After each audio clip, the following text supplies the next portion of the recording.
Ce week-end, c'était le Grand Prix de Monaco et c'est Lando Norris qui s'est imposé devant Charles Leclerc et Oscar Piastri. Voici le top 10. Un très bon week-end pour Vcarb qui ont fait une stratégie d'équipe. Liam Lawson a ralenti le groupe pour laisser Isaac Hadjar faire ses 2 pit stops. Et ils ont réussi à mettre les 2 voitures dans les points, avec une P6 et une P8.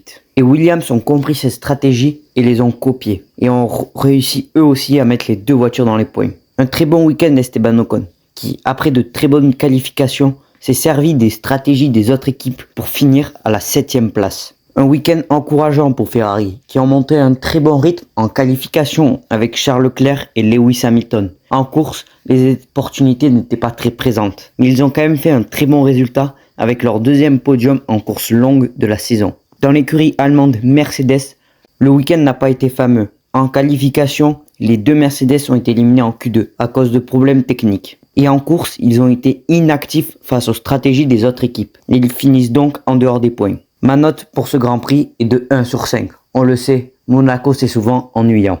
Vous mettez quelle note à ce Grand Prix? Merci de m'avoir écouté et on se retrouve pour de prochaines informations.